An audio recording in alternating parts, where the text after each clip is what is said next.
This episode's conversation is with Topher Campbell, a British filmmaker, artist, and writer whose career spans across film, theater, education, and consultancy. Much of his work centers on sexuality, masculinity, race, human rights, and climate change. Some of Topher's works include his 1995 film Homecoming, created with artist and photographer Ajamu X, a project that is a meditation on Black masculinity and sexuality. They're also the founders of Rukus Federation Limited, a Black LGBT cultural archive consisting of collected diaries, letters, magazines, pamphlets, flyers, posters, and other Black British queer media. Topher's other projects include 2018's film FETISH, the 2022 documentary Moments That Shaped Queer Black Britain, and his upcoming installation at London's Tate Modern. I discovered Topher in 2014 when he joined hip-hop artists Akala and others for South Bank Center's panel titled Being a Man. For me, his talk and participations on that topic were honest and apologetic displays of authenticity as a Black queer man. I'm looking forward to learning more about Mr. Campbell, who he is, and how he celebrates who he is as a Black queer professional. Hey, Topher, and welcome. How are you? Hey, I'm good. I could be pedantic and say it's Dr. Topher Campbell. Oh, I'm so sorry about that. Just call me Topher. It's fine. Yeah. How are you? I'm really well. Yeah, I'm good. Very busy. I'm in the middle of prepping my Tate show and also a Rukus Federation retrospective exhibition at Somerset House here in London. Yeah, I'm good. I read that the installation is going to be in September. We launched the installation on the 24th of September 2024 and until February, I think, 25. Is this your first time having an installation at the museum? Yeah, it's the first time I've done this kind of work at all. I mainly do moving image work. I mainly do work in performance or a combination of both. Although I did build with a team when I ran a company, a large project, a new theatre space. But yeah, it's the first time I've done anything like this where I'm combining visual art practice, moving image, audio, and sort of installation. Yeah. And I'm sort of exploring a very personal journey around Black queer space making. Yeah. Well, congratulations on that. Thank you. And you also mentioned the Rukus Federation. What project is that? So Somerset House have invited me to curate an exhibition based around the work of Rukus Federation. And Rukus Federation is an arts project that myself and Ajamu X created. One of the longest running art collective spaces, Black queer arts collective spaces in Europe. And it's been very loosely been around for the last 25 years. And so I guess this is a story basically about how that was created.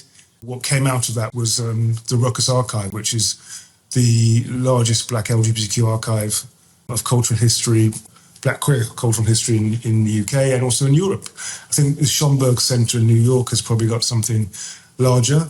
There'll be an exhibition around the Rukus energy here at Somerset House, which is where I am at the moment. That's, again, running from October through to January.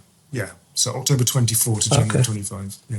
Back to your exhibition or your installation at Tate Modern. How is that for you, processing this as your first installation from an emotional standpoint?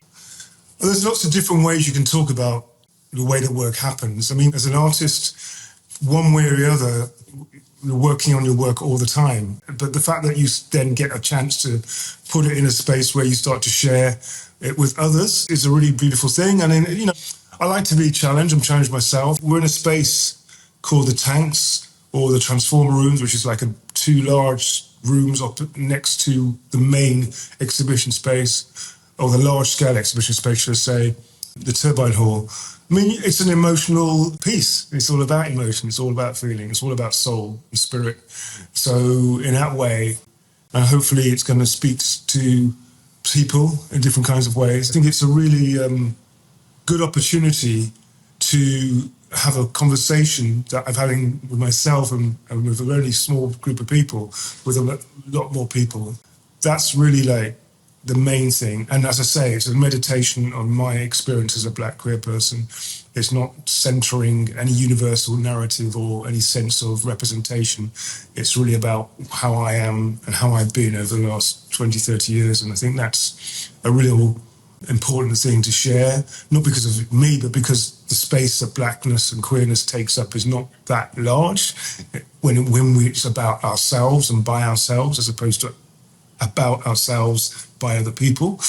It's quite an important, small but important kind of piece of work that I hope will resonate with people of all kinds. So, yeah. Yeah, but you touched on something that I don't always think of as an opportunity to encourage conversations for those outside of the Black queer space. Something that, I don't always think about, that what I may be doing, hopefully that's contributing to that, can spark conversations and maybe change too, positive change. Yeah, I mean, I don't really buy into ideas being positive or negative. I buy into the idea of things being as they are. And we as Black people, as queer people or Black queer people, we as humans are not necessarily these wonderful bundles of positivity. We're just as messy and as unpredictable and as sublime as anybody else. I think that as an artist, and as James Baldwin talked about, disturbing the peace, we have to disturb the peace of all kinds of ways. I don't represent anything other than myself. And I think that's quite an important thing, because I think a lot of Black people have some public focus on them to start to engage in this kind of burden of representation. But that's something that's put on you. Whereas for me, I'm just really just talking from the heart and soul. And I think you have a heart and soul and everyone else does. And I think it's just kind of connecting to that, really. I happen to be embodied Black and I happen to be embodied queer. That is not the starting point, it's a jumping off point. I don't feel I'm representing, but I do feel like I have things to say that I want to say as an artist, yeah. Thank you for that. Yeah, a reminder of, be my authentic self without being concerned about, respectability politics, which I'm continually breaking through just so that I can be more authentic. And that is one of the things that stood out to me about you when I first discovered you. I think there's always a conversation with our communities. We are part of lots of different kinds of communities. We're not just part of one community. The communities of interest, I would call them, as well as communities of gender or sexuality or race. But I think about people who are also racialized Black, who can talk from a very particular kind of lens, but also embrace the fact they are part of wider communities as well. And I think that's okay. But I think we as Black people, as artists, we really are seen first and foremost as Eric or Topher or whoever. We're seen as, that's a Black queer or a Black gay or a Black person.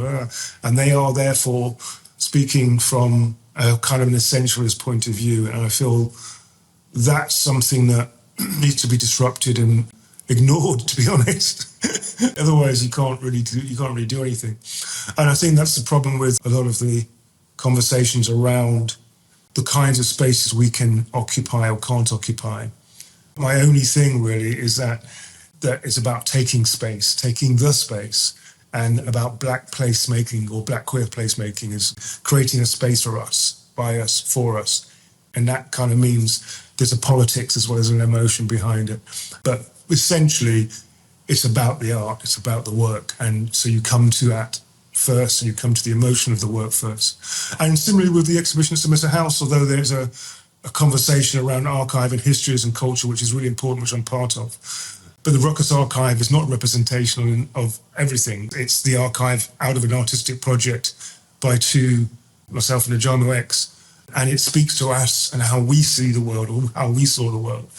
But the idea of Black cultural or Black queer culture being archived, we haven't even scratched the surface. So I feel I really kind of resist the idea of representation, while at the same time I embrace the idea of talking with and about the kind of communities that I work with and I'm part of. Yeah, that kind of ties into, I listened to it was from 2018 when you were interviewed by Josh Rivers for Busy Being Black podcast. And again, for me, it was another representation of just telling it like it is. But one of the things or statements that stood out to me was when you said the Black body is never neutral, creating fear, fascination, desire, and repulsion. Just putting it on the table. For me, that's what that statement said to me. But can I ask if you can maybe expound on that a little bit? There's several things, without getting too esoteric. There's no such thing as neutrality. everything we experience, particularly in the West, but anywhere, is kind of an invented social and political norm. We're programmed in certain kinds of ways. Western culture is programmed around differentiating different value to different pigmentation.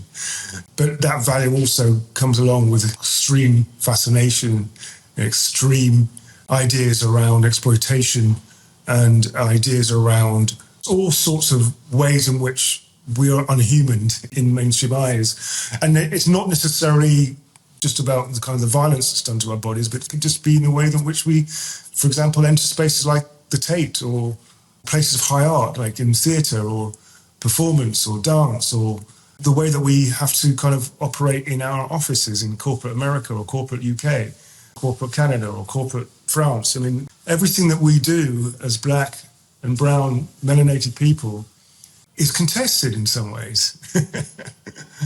As long as we don't say anything, then we're okay. But as soon as we start saying something, then what happens is that the viewpoint is questioned because the viewpoint is not validated.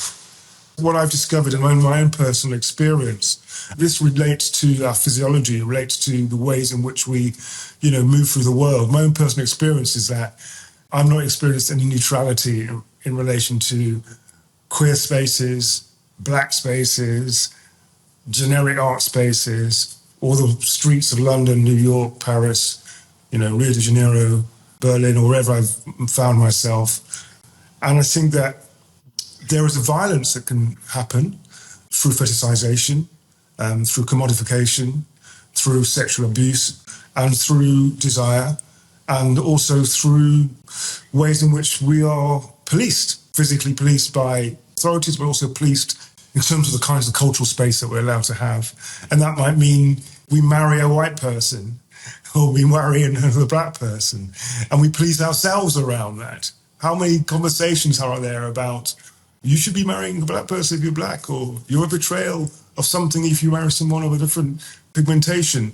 We do this to ourselves too. So it's not even about just racism. It's about the black body is a space of contested energy wherever we are and whatever we do. So my work really kind of speaks to that emotion, and it speaks to the emotions that are stimulated, if you like, or evoked, if you like, by blackness. And also my lived experience, being on dance floors around the world and like having a sex life, just everything kind of informs that. You kind of like, oh God, I haven't slept with a black person before. Or, oh my God, you don't have to worry because you're beautiful. Or, oh my God, you don't have to worry because you're male and black. And you're obviously aggressive and kind of, potentially violent towards me because you're black. Or you don't really know much because you're black. And it just goes on and on. And it can become really crushing. So art and creativity and finding a space to open up, which is what Fetish does, and which I think what hopefully my work at the Tate and some of it here, some of the houses, just open up a different kind of conversation and allow a different kind of space to be seen and heard and felt. And even if that isn't one that can be easily defined, it does exist, because it's not all about the aspiration of the capitalist world of buying a house and getting a car and looking great on Instagram. It's not really all about that. What I got out of that is it's just every decision I make, be it from going down to the corner store for milk to buying a car to a career choice as a black person, seems to always require deep thought. Yes, it's a lot of energy, isn't it? I mean, because, I don't know about yourself, but I've been stopped and searched. I've been stopped in my cars when you go down to the corner shop and you kind of like, oh, I'm just going to get myself a pint of milk. And then some guy in the uniform of security on it starts walking around and following you. You suddenly go, oh my God, okay, I just went to the store. And now I'm like triggered by, all these sorts of things. You don't want it to be, but it just does happen. Or you walk down the street. Violence against women is a terrible thing, and I totally abhor it. But you still get triggered by the white lady who is holding her bag or her purse or walking across the street. Even if you understand the sexual violence is probably very real for them. But at the same time, it kind of creates a space in which you have to constantly negotiate. So I find my creative practice is all about that. It has been all about that for like the last 30 years, since I did a piece about Ralph Allison's Invisible Man, black is, black ain't, that famous line, looking at the ways in which that character negotiated the world in terms of what he saw. I can only talk from a cis male point of view. I can't talk from a generic point of view. So I don't make any apologies for that. It's not the point of view. Similar with James Baldwin, No Name on the Street, when he talks about being in Leicester Square. I did a piece for Radio 4, which is one of the radio companies here, BBC, which is all around the idea of seen and being seen and not seen, when he was in a cinema in Leicester Square in London in the 1960s. And he said that the light, of the projection caught his face. And at that point, he noticed a white woman next to him look at him. And when she looked at him, she reacted in a certain kind of way. And he was just watching a film in Leicester Square. So I'm alive to these kinds of conversations in my life. And I think they are the conversations that are real, but never spoken, because actually they are sometimes too heavy to bear. And sometimes we would rather them be invisible. But they run the world. Yeah, and something else that stood out to me in that conversation connected to this, I'd never heard this expression before, but you said radical homelessness. For me, it was like, yeah, I'm American. I grew up in the States, Arizona, California, but do I ever feel like I'm home anywhere? When I heard you say that, especially on the journey I've been in the last few years, it was like, maybe that's part of why I'm doing this, because I don't ever really feel home anywhere. And then add the queer part of it too. It was a really new way for me to process things when I heard you share about that. I was abandoned by my mum, unfortunately. She wasn't capable of looking after me around 1.5 years of age. I didn't meet my mum again properly until I was about 12, 13. So I have this experience of actually, genuine separation and genuine issues around being made homeless. I reflect back now, I know that these are really important issues or really important themes that are part of my whole life. But yes, in the diasporic sense, in the sense of us being displaced Africans in the West. And I know the African-American experience, my father's African-American, but I know the African-American experience is quite unique because you had the enslaved who were taken to a certain region collectively and were there. But there are more enslaved going to Brazil, and there are a lot of enslaved going to the British Caribbean and the French Caribbean, and I'm part of that descendant lineage too. My point being that we are always investigating our relationship to the country we're born in, if we are melanated in a certain kind of way. What I'm interested in, well, two things. There's one Theaster Gates talks about, which is black placemaking, which I mentioned earlier. How do we create the space? How do we create place? And for us as queer people, that's also an added part of what we are. But also here in the UK, there's a well-known sociologist called Professor Stuart Hall.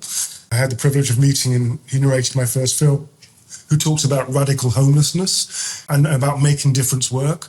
Okay, so we can talk about homelessness and we can talk about traumas, but what do we do in terms of like our space and place in the world when we have to kind of create it? We have to do what Audre Lorde said, which is we have to write ourselves into history. We have to create these spaces, which is what the Rukus Federation project was about, which is what I think I'm about a lot, which is once you find yourself displaced or unhomed or unhoused or out of space in terms of your identities, what do? You have to create these spaces.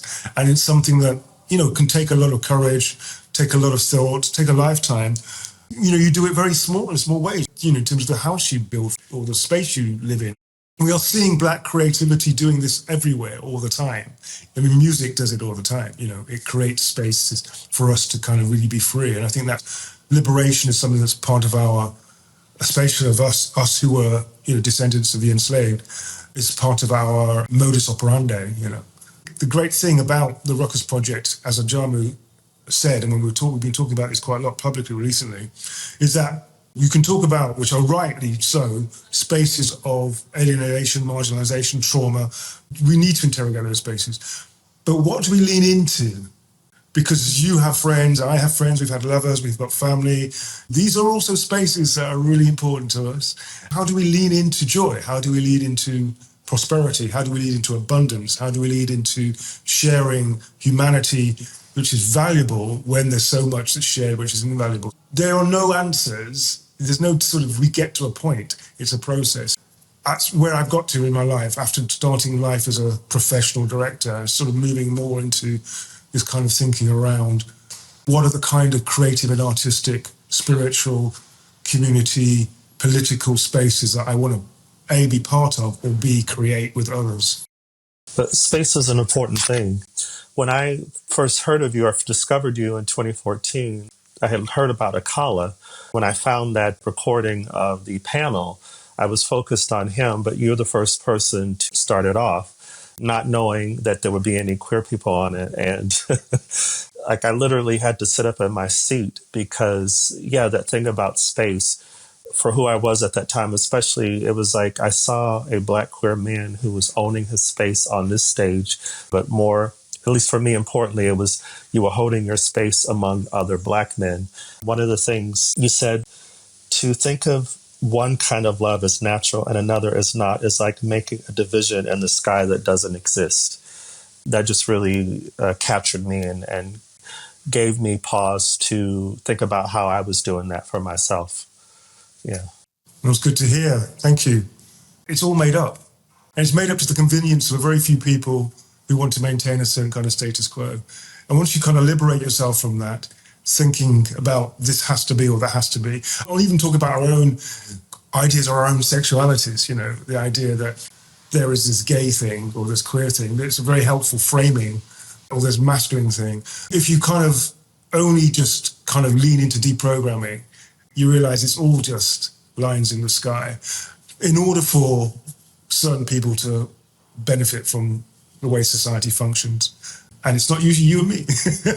So it's kind of like you just got to reframe your, you know, way of seeing the world. And once you do that, then, you know, with self-care then we can kind of move towards something that's much more kind of authentic and meaningful for ourselves. I speak to lived experience, but also those experiences of the people that I've been fortunate to meet along the way.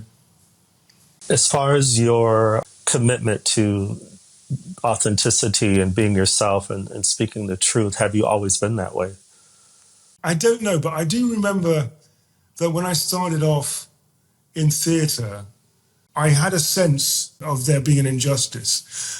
Kwame Kweyama talks about the theatre industry in the UK and talks about what happens when we as Black or melanated people enter into this space in the UK, for example, which is a very rarefied space. It's a very elitist space. You know, in the 90s, particularly when I was starting out, the idea of being a Black director was, in retrospect, quite an extraordinary thing to be doing in the context of this very rarefied space, because what you were doing is you were entering into high art.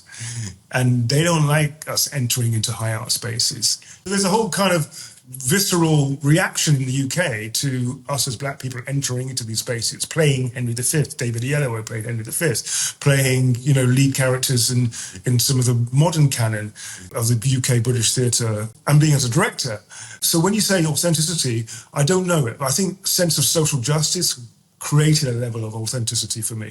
I saw an inequality, not inequality as in like, you know, people starving on the streets, but in terms of an inequality in ideas and inequality in opportunity. And I spoke about it. And it was a very professional kind of slightly kind of, not removed, but it was a very professional thing. I think I've always written about and spoken about things I feel passionate about. But now I think experiencing enough of life and seeing the way the world is from where I've experienced it anyway, I've noticed that it's more important to speak from the heart than anything else, particularly in today's environment, to share without any kind of like expectation. I'm not a politician.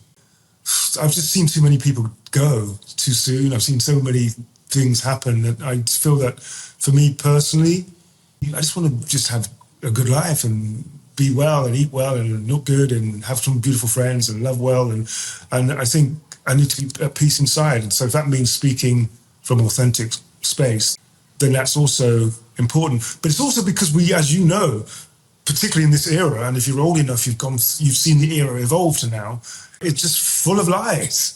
It's just full of mendacity. It's full of manipulation. It's full of anger and grievance and opinion. As an artist, just quietly saying what's real is quite important for me. Blasting the bullshit, huh? Something you said too, I read about realizing that you have to be the pioneer because there is nothing when you come along. And, you know, I was in the UK in 2022 and got to see the moments that shaped Black Queer Britain documentary that you did. It wasn't, you know, just your story, but it was a story of other pioneers. What was it like bringing together that project and those groups of people? It's funny how your life is, isn't it? it was just nice being able to profile all the people I knew or admired, to create a document, if you like, to make a little film that profiled some of the groups of people who were really radically invisibilized or ignored. Was just a really nice thing to be able to do. And now it exists. So you can't say it doesn't. And that's another thing about the work that I like to do, is that once you put it in the public arena and it's recorded and it's seen and it's witnessed, you cannot refute it. You might want to kind of bury it, you might want to deny it, but it's part of the progression. No, I don't know everything, I don't know everybody. So it was nice to learn a lot about Black British queer culture, and LGBTQI culture. A lot of stuff that I didn't know about, a lot of stuff that I discovered along the way, who was involved. Because it was a Paramount BET thing, so I guess a lot of people did watch it, but, we didn't do lots of screenings. I love making films. So, yeah. I love the whole kind of craft of filmmaking. I love working in teams. I love, putting something into the world which will be around for as long as it can, really. It was a very revealing project for me, and to meet my friends and make new friends, and to hear people's stories. It's very moving. Yeah. Yeah, it was one of those things I stumbled across, and I was like, oh wow, this is huge. How can I watch this? And I was thankful that I was there, so it was easy to download the app to watch it. It's another important archive, definitely, of stories of people that matter, who are making a difference, who are encouraging others to make a difference. I didn't realize until I had interviewed a day at Dinergy that quite a few people that I either met or interviewed had also contributed to the anthology Black and Gay in the UK, sorry. And you were one of them. Yeah. But I know your piece that you contributed as part of your autobiography, Batty Man. Have you completed that memoir? Well, good question. So that's funny enough. I spoke to my agent about this a few weeks ago. After this show, that's the project I'm going back to. I mean, it's a really difficult project to do because it's like therapy, really. Chapters that would make very interesting films and movies. And I think now is a really good time, because I think now I'm sort of more grown, as we say. And I think there are ways in which I can talk about my life, which I probably couldn't when I started it 10 years ago, believe it or not. The chapter I've rewritten is in that Black and Gay in the UK. Really kind of was one of the ways in which I wanted to reflect on a kind of a home, which was clubbing. I was a club kid, quite politically, emotionally, spiritually, sexually, for quite a long time in my life, as a kind of a space for home and community and placemaking of queerness and blackness. Just kind of a whole way in which I wanted to celebrate that space from the inside out, in terms of my masculinity as it was at that time. This idea of trying to perform and peacock your masculinity is something that still exists, and will hopefully exist for a very long time. The kinds of masculinities I've inhabited are not necessarily the ones that are profiled in queer culture that much. The kinds of vulnerabilities that I wanted to express in that piece and others are not necessarily profiled so much in queer cultures. I'm talking about Black and white and Asian and whatever. There is a kind of bias towards the binary, the notion that the more masculine-centered, I'm using these words, I don't really like them, but the more masculine-centered is somehow both the most desired and the most insecure, or something like that, which is kind of bullshit. But the idea that, this young man, as I was then, was just having a night out, and it was one of the most exciting nights of all the kinds of nights that he could have, to be amongst the kind of space of desire and freedom and joy and community and just the kind of adventure of going out into the night, which I really loved in lots of different cities around the world. And that was kind of what I wanted to say. And I think that's something that I really feel is important, because I feel what's happening now, as I can start thinking about it more generically, is that there is a gentrification of culture, not just buildings and office blocks and new people moving into neighborhoods. That is happening, physical. But I mean the culture, the ways in which we're allowed to have space to be. The nighttime is one of the spaces of discovery for queer people. We cannot do it in our homes or our small hometowns or in our hoods. We have to do it in these kind of enclosed, dark spaces between 11 p.m. and 7 a.m. There are spaces where we have our first kiss. We might see that boy or girl we desire the most. We hear the music, we make our friends, we're able to dress up and peacock, we're able to be queer. It's a really important part of our lives. And what's happening with the world, well, the world that I live in anyway, particularly London, is there's been a gentrification, closing down of these spaces, but also a gentrification of the kind of excess that these spaces once permitted. You know, it was a little less kind of restrictive because technology and because of money and because of other kinds of factors in which the idea of difference is no longer celebrated or even allowed in the ways that it possibly might have been. There is a way in which you can be different. That still exists. But the idea of difference, in a sense that really challenges perceived and programmed notions of what it is to be LGBTQIA even, are very interesting. So I'd give an example. Pride in London had a debate. I don't care about Pride in London so much, but the main Pride in London had a debate around people wearing fetish gear at Pride, you know, and it being something that may or may not be acceptable. I just find that these kind of conversations are really interesting because what's happening is a conversation around offence. Who is offended and who isn't offended? And I think that is a gentrification of culture. The idea that offence is predicated on what I feel is offensive, but actually it also kind of polices ways in which we can show up and present ourselves as queer people, as black people. And we're usually on the front line of that. And sometimes we do that to ourselves. I feel that the idea that you have to be a certain kind of way to belong to a certain kind of tribe. So there's a lot of stuff which I think Batman, going back to your question, why I want to bring it into the world and why I've called it Batman, because that is exactly what it's about. You know what I mean? It's about a Batman. I think that is something that's quite difficult to kind of come to terms with because that's an insult, but like queer was once an insult. I know that there's lots of work and people who've done stuff before me, Jarman, Burroughs, Baldwin, Lord. If we didn't have more audacity in art, we wouldn't have Little Richard, you know. I like that use of the word culture. And I just want to end this by saying just thank you so much for taking time out of your very busy schedule to do this. And if we could just end this with, if you could just share where we can engage with you online. My Instagram is tcimage_1. Please join me there because I'm posting a lot about my projects and a lot about my artwork and obviously bits and pieces of my life, but mostly my artwork. If you're in the UK, then look out for my work at Somerset House or at the Tate Modern. And I hope that you are able to, if you're watching this in the period of time that my exhibitions are on, that you could see my work then, or are able to engage in it at another time. I appreciate the opportunity, Eric, to talk to you. I know we've been trying to do this for a while, and I really appreciate you giving me this platform. And it's really good to talk to you and to meet you. Thank you very much.